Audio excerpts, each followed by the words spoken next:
جبرئیل علیه السلام نزد حضرت تشریف آورد. گفت یا محمد صلی الله علیه و سلم، امروز در دارالندوه نقشه قتل تر کشیدن، 11 نفر جدا شده است. امشب در جای خودت خواب نکن، در جای خودت نخواب. نصف شب شد. این کار روزانه بود. وقتی به پیغمبر صلی الله علیه و سلم خبر رسوندن نصف روزی بود، نصف روزی حجاز شما میدونه چقدر گرم است. تفسان مردم همه در گوشه جا گرفته و به خواب مشغول یا به استراحت. حضرت ریدا را در سرش پیچاند و خانه دوستش ابوبکر آمد. گفت یا صدیق اجازت داده شد ببر،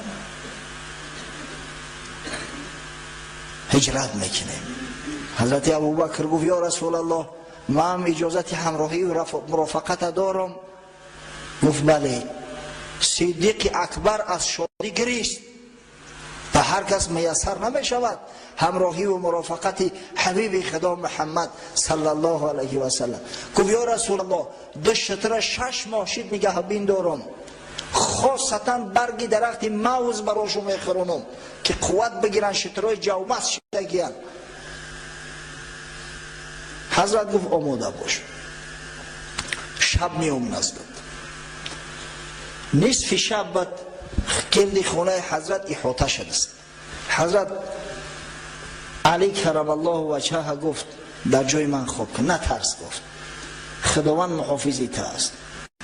بعد توصیهش داد که بعدا تمام امانتی که در دستی من است به صاحبانشان رسون. ببینه که دشمنش می داشتن قریشی ها، بر ضدش مبارزه می بودن، اما از بس که حضرت امانت دار بود و امین بود، می آوردن امانتاشون مثل سیف در نزد حضرت می گذاشتن. زیرا هرگز در حیات به امانت خیانت نکرده است. حتی در همه آخرین لحظه ها ببینید امانت کسایی را که مال مسلمان ها را مصادره کردن، سببگار آن شدن که مسلمان ها به خانه و در گردن رانده شوند، مال همونا را به حضرت علی توصیه کرد که به صاحباش میرسانی، بعدا به مدینه میای به ما میرسی. وقت از جا برخواست، یک مشت خاک گرفت به وحی الهی و آیه قرآن، آیه سوره یاسین، اعوذ بالله من الشیطان الرجیم وجعلنا من بین ایدیهم سدا و من خلفهم سدا فاغشیناهم فهم لا یبصرون. جایی که خداوند میگه که ما از پیش روی اینا یک سد، یک دیواری را گذاشتیم، از پشت و دیوار گذاشتگیم، پرده کشیدگیم، یا خاک نمیبینن، چشماشو چشم بوم بر این علا است نکه هیچی را نمیبینن. همه را تلاوت کنان خاک گرفت چاشون، در سر روی 11 نفر خاک چاشون، سراشو پری خاک شده است، خبر ندارن. و حضرت از میانشو گذشته بر رفت. و خدای تعالی چشمکی کور کند از کجا میبینیم. حالی بعضی برادرها با میروند ملاکاوی میکنن، کرخط مکن فلان مکن. آخی الحمدلله شما اهل قرآن هستی، شما باید بدونه قرآن همه یک آیت اینا حفظش کنه. از مبین اول سوره یاسین است. همه هر وقت در دل دیگه شک شبهه پیدا شد همه را خوندن میگه، انشاءالله خداوند خودش محافظت میکنه. اگر تو بر حق باشی البته، جنایت کنی و بعد وجعلنا من بین ایدیهم سدا بخونی فایدت نمیکنه.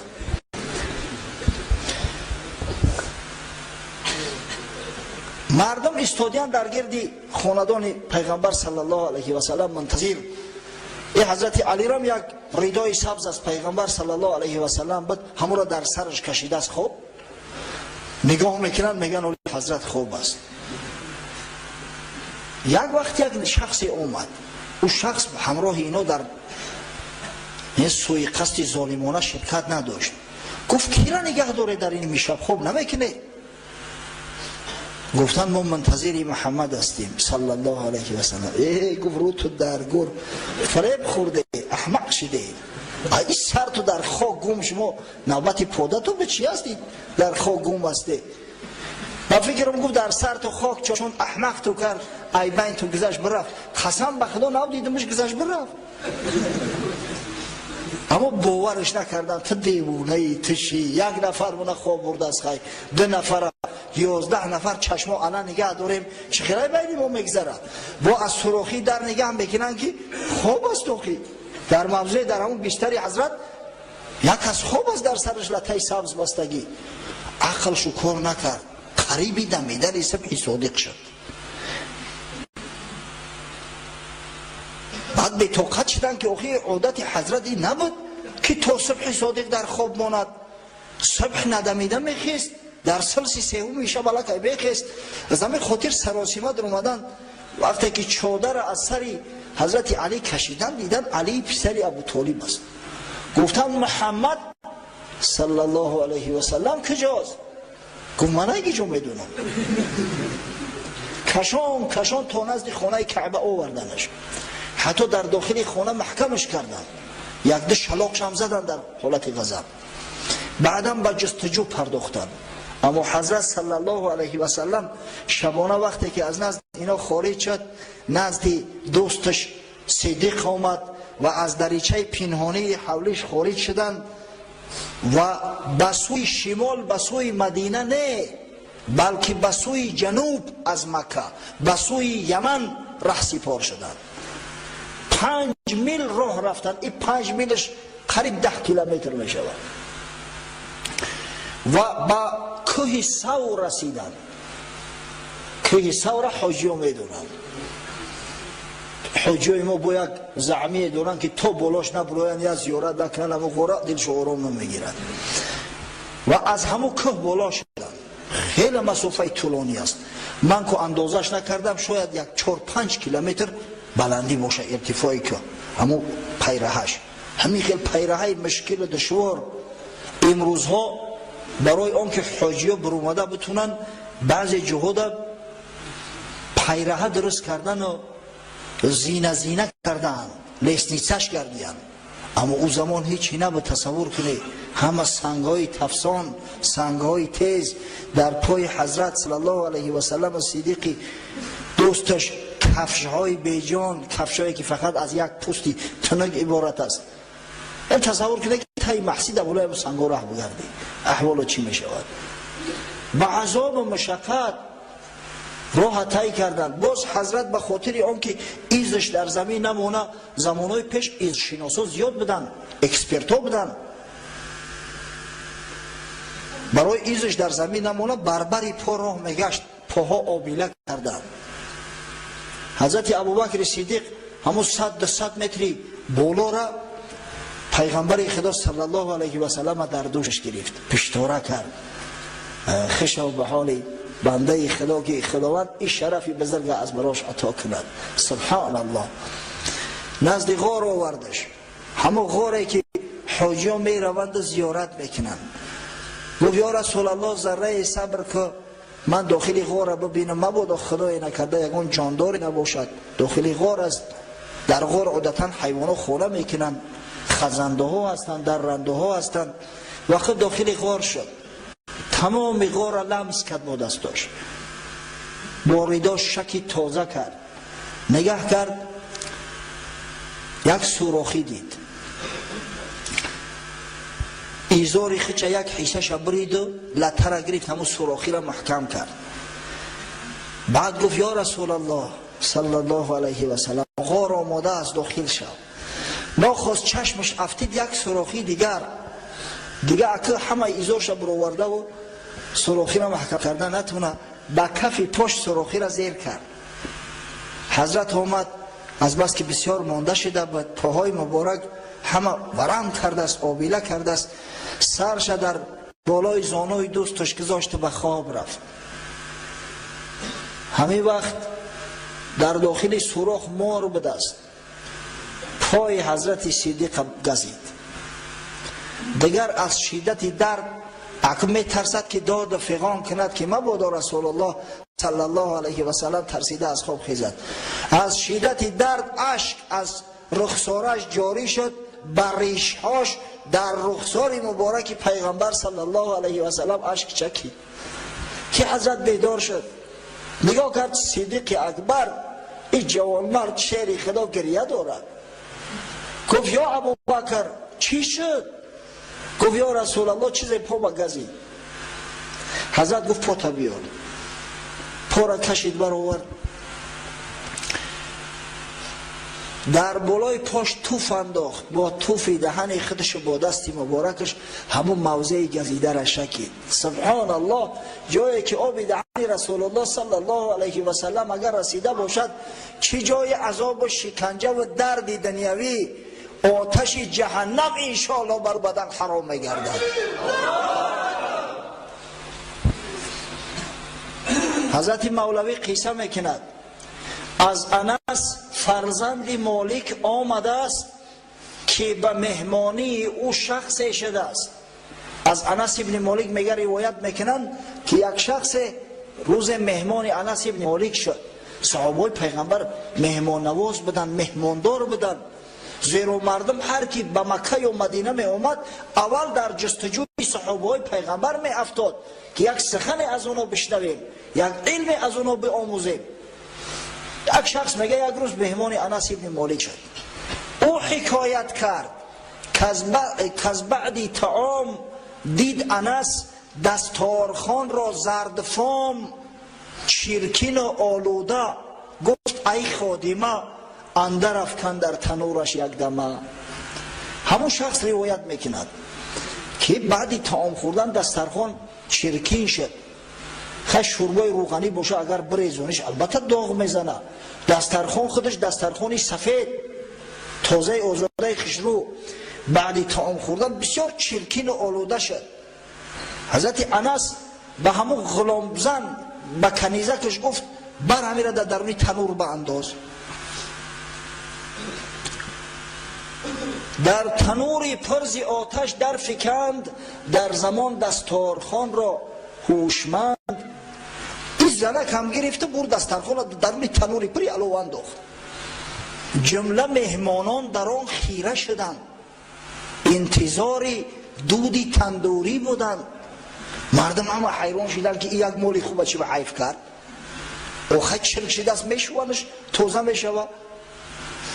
زمان پیش متاع بسیار قیمت بها بود، حالا این خیتایی ها دنیا را متاع پر نکده بودن. متاع قیمت داشت، بها داشت. بعد یک ساعت برآورد از تنور، پاک و اسفید از آن اوساخ دور. بعد چند رفت از تنور کشید برآوردش، همین قدر سفید تازه و آزاده شده است، مثل که وقتی آهن در آتش میمانی تازه و آزاده میشوه، زنکا دیگار علو میزنن سفید میکنن، همون خیلی سفید تازه خوشبو شده است. قوم گفتند ای صحابی عزیز چه نسوزید و منقا گشت نیست؟ مردم حیران شدند، گفتند یا صحابه پیغمبر صلی الله علیه و سلم این چی گپ شد؟ چرا اینجا یک عجیب کار شد؟ آتش باید لطه را بسوزانه، این رو برعکس گرفت سفیدش کرد. گفت زان که مصطفی دست دهان بس بمالیدن در این دستارخوان. گفت شما چی میدانه؟ حضرت رسول الله صلی الله علیه و سلم به این دسترخوان چندین بار دستا و لبهای مبارکش پاکیزه کرده است، از کجا آتشی را میسوزانه؟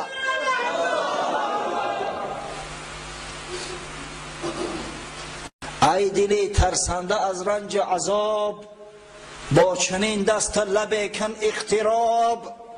چون جماد را چنین تشریف داد، جان عاشق را چه ها خواهد کشاد.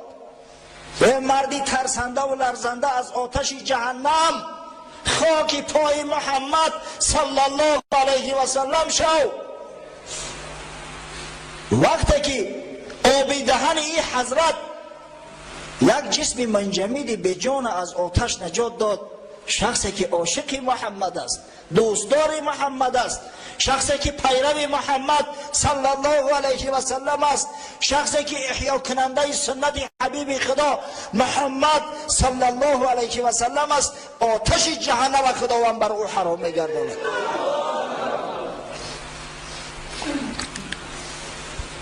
حاضران گفتند با آن خادمه تو نگویی حال خود با این همه. مردم بعد به همون کنیزک مراجعت کردند که آخه این مردک صحابه پیغمبر صلی الله علیه و سلم است، این از این کار با خبر بود و خدا جانی ترا مسکنه که تو یک کنیزکی و تو این چنین دستارخانی قیمت چون فکندی اندر آتش ایستی و به همین یک سخن در آوردی در علوم پرتویش تو عقل تا کار نمیفرمی در این حالتو. گفت دارم بر کریمان اعتماد، نیستم ذکرام ایشان ناامید، سر در اندازم نه این دستارخان ز اعتمادی این کریم رازدان. گفت این مردم این یاری غاری پیغمبر صلی الله علیه و سلم، این صحابی پیغمبر صلی الله علیه و سلم از گفتی یا نه؟ این خادم خواسته رسول الله بود و وقت این سخن گفت دیگه جای عقلی من میمونه، خدا بگیره و عقلی بره، دیگه جای عقلی من است.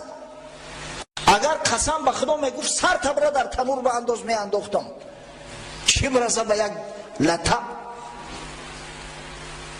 به حضرت مولوی نصیحت میکنه ای برادر خود در این اکسیر زن، کم نباید صدقی مرد از صدقی زن. همین نصیحت هم میگم من برای تو کردم. همین اون مردکی که چین یک زنک صدق نداشته باشه او چی مردی داره؟ کم نباید صدقی مرد از صدقی زن، آن دل مرده که از زن کم بود، آن دل باشد که کم زیش کم بود. اون مرده که دل گرده یا زنک نداره او دل نداره، هم یک خطای نجاست داره، او شکمبه داره.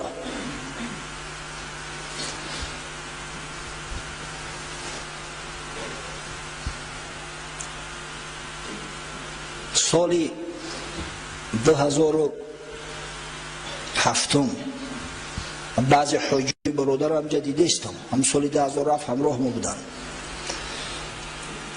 نزدیک کوه سو رفتیم. از بس که یک سال قبل از این من بر اومده بودم و دیده بودمش، دیگه حجت نبود با بر اومدن. برای مردم اگه توصیه کردیم چی نبره چی کار کنه، از بدعت ها تحذیر شد دادیم. اگه من خودم نیت داشتم که در پایان می ایستم، اما دیدم یک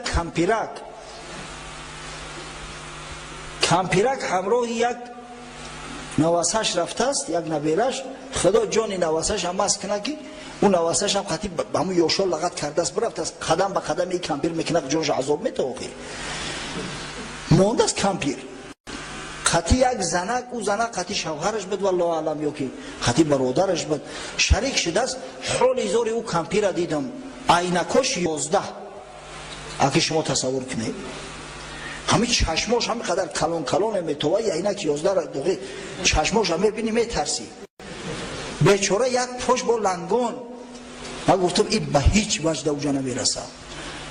بعد گفتم ماما آخه بیا جون تقم نتی، بیا این پایون انشالله ما قیصه انمی غاری سورم میکنم برات از تاریخ پیغمبر چی واقعه هاشی دست لذت کرده در همیجا انشالله همه آب خورده میشینیم.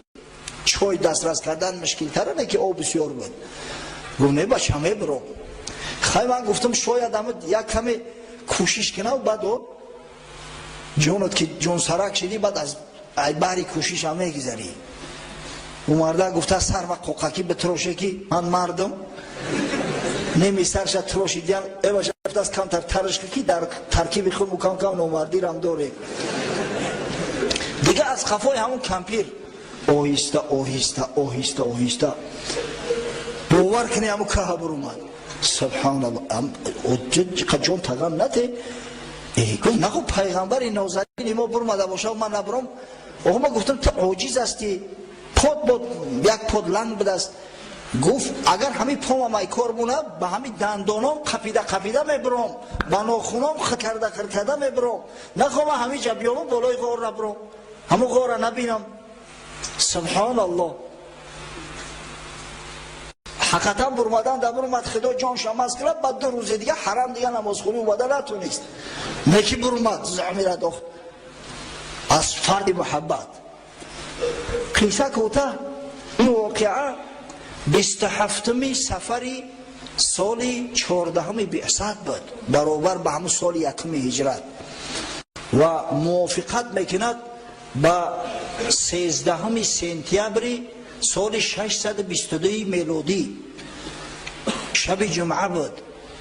حضرت صلی الله علیه و سلم همراه دوستش ابوبکر صدیق 3 شبانه روزه در همین غار گذراندند، شب جمعه، شب شنبه و یک شنبه. در همین مدت پسری ابوبکر صدیق رضی الله عنه عبدالله بسیار جوان چست و چالاک بود. ما یک بار میریم به یک امر تعریف کرده خودمون میگردیم. این جوان مرد ببینه روز در مکه میشد، تمام خبر را جمع میکرد، هر شب دوان می اومد نزد امیا میبرمد و قصه شون میکرد چی واقعه شد، چی کار شد.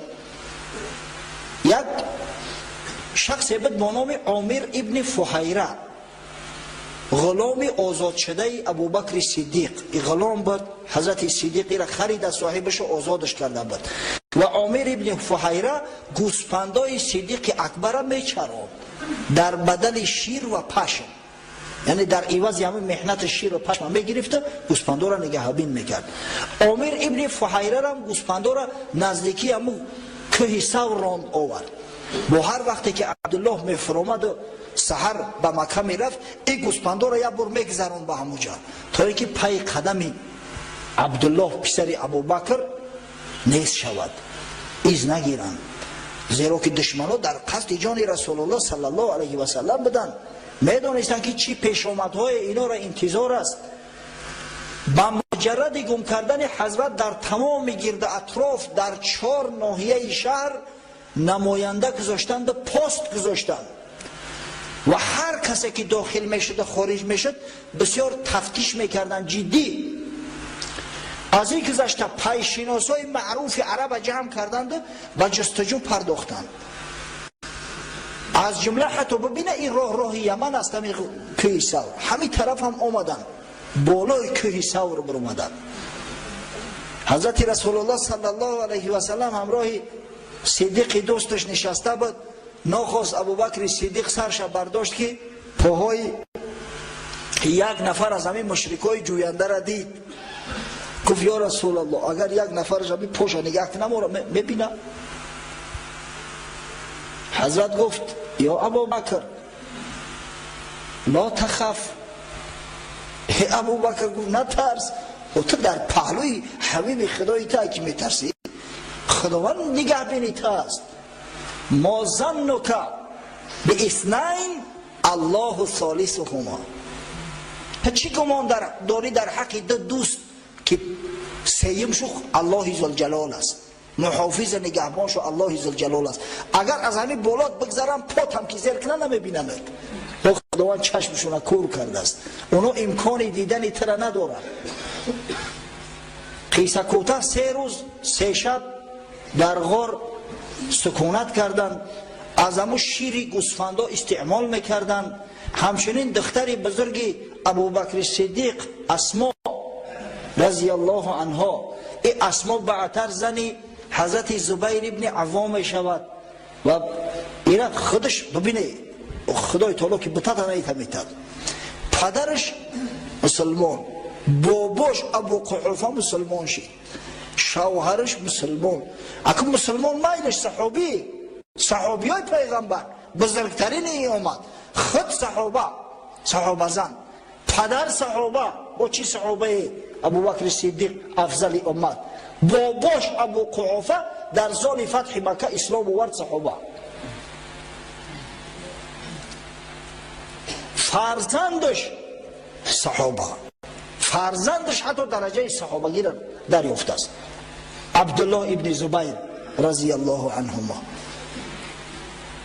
ما اومد گاه خبرشو میگرفت، براشو طعام اوورد، به همین شیر گوسفند هم نمیشه وکو گاه طعامشو می اوورد، از احوال با خبرشو میکرد.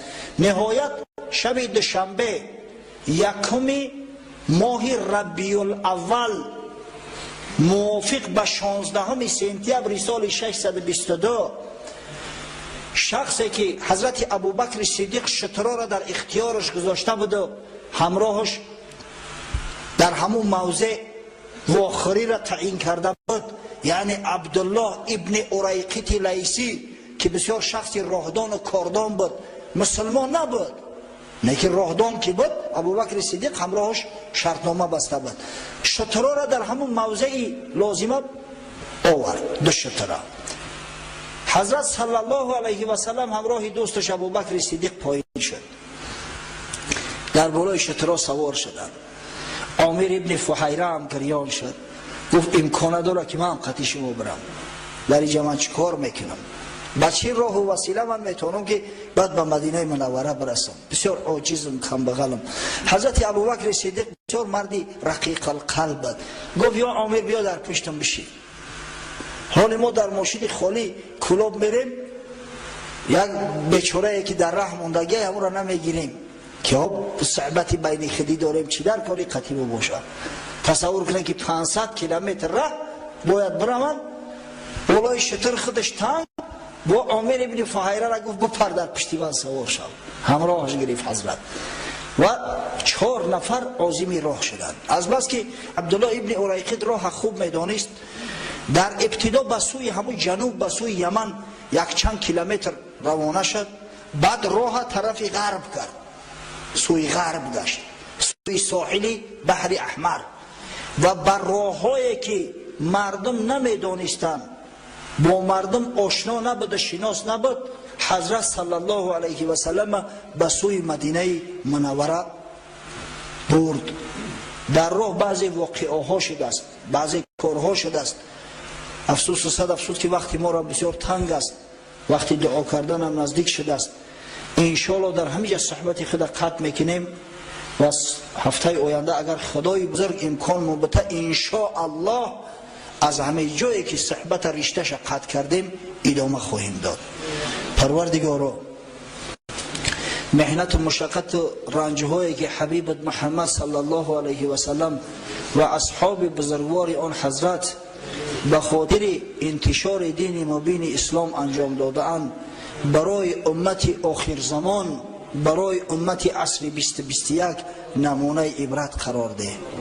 پروردگارا مساعدت فرما که همین رنج مشقتی که در راه حق، در راه دین پیشوای ما محمد صلی الله علیه و سلم کشیده است، برای ما یک نمونه عبرت، درس عبرت باشد، تا اینکه غیرت داشته باشیم، تا اینکه جرأت ما بیشتر باشد، دوستا از دشمن فرق کنیم، بدانیم که دوستای ما کیا هستند، دشمنای ما کیا هستند و صابر باشیم، صبور باشیم، با غیرت و با جرأت باشیم، در احیای سنن پیغمبر صلی الله علیه و سلم ثابت قدم باشیم و مسلمان واقعی گردیم.